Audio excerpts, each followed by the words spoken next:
Ah, la gestion des factures fournisseurs, c'est un vrai casse-tête pour tellement d'entreprises. La saisie manuelle, les erreurs qui se glissent, tout ce temps perdu.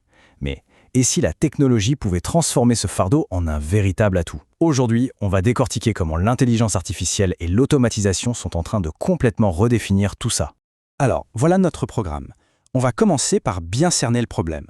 Ensuite, on explorera les technologies qui permettent de le résoudre. On fera connaissance avec TrustScan, la solution qui emballe tout ça. Après, un point essentiel, la sécurité. Et pour finir, on analysera un modèle économique vraiment malin, basé sur la confiance. Allez, c'est parti. Bon, rentrons directement dans le vif du sujet. Parce qu'avant de parler de solutions, il faut vraiment bien comprendre l'ampleur du problème. Je parle bien sûr de la saisie manuelle et de tous ses coûts cachés. Et il y en a. C'est une question qu'il faut se poser sérieusement. On ne parle pas seulement du salaire de la personne qui passe du temps à recopier des chiffres, non, on parle du coût des erreurs, des factures payées 2 fois, des retards qui peuvent coûter des pénalités, et surtout de ce manque total de vision sur les données financières. C'est une véritable hémorragie de ressources. Ce comparatif, il est parfait pour illustrer le changement de monde. D'un côté, le manuel, c'est fragile, c'est lent, et ça produit des données qui sont en quelque sorte mortes, super difficiles à exploiter. De l'autre côté, l'automatisation par IA. On a une machine ultra précise, quasi instantanée, qui transforme un simple PDF en une mine d'or d'informations structurées, prête à être analysée pour prendre les bonnes décisions. La différence est juste fondamentale.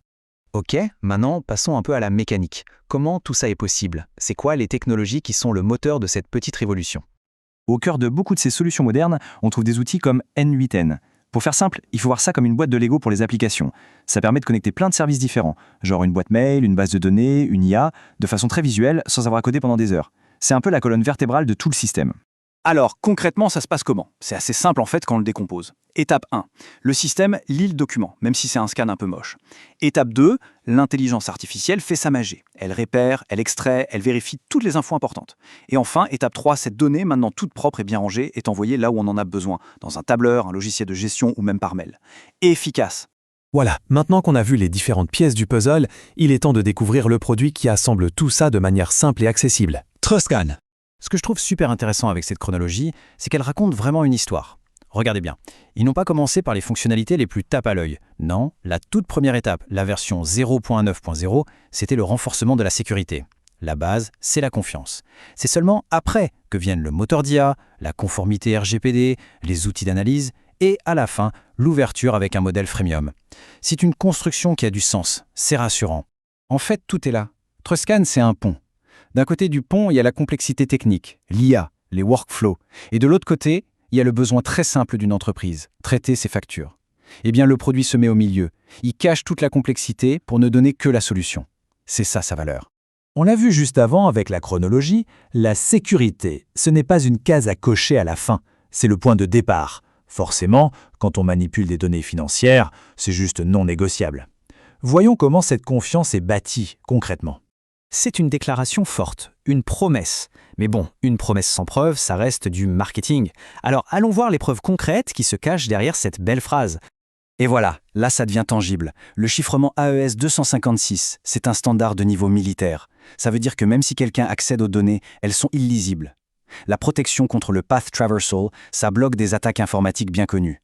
Les audits chaque semaine, ça montre qu'ils sont constamment sur le qui-vive. Et bien sûr, la conformité RGPD avec le droit à l'oubli, ça redonne le contrôle total à l'utilisateur.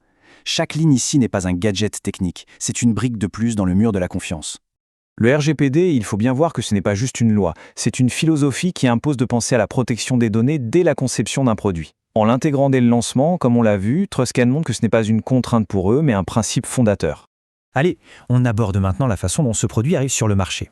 Parce que même la stratégie commerciale, vous allez voir, peut être un outil hyper puissant pour construire la confiance. Ça, c'est la théorie marketing, mais elle est très juste. Dans un domaine comme celui-ci, où la confiance est la clé de tout, la meilleure façon de convaincre, ce n'est pas de faire de longs discours, c'est de montrer. Donner un accès gratuit, ça permet à n'importe qui de tester, de voir la valeur par soi-même sans prendre le moindre risque. C'est la bonne vieille stratégie du « goûter avant d'acheter », mais appliquée au logiciel.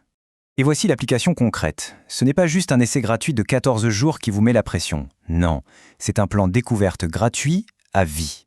10 scans par mois, pour un freelance ou une toute petite entreprise, ça peut même suffire. Et pour les plus grosses, c'est largement assez pour évaluer la puissance de l'outil sur la durée.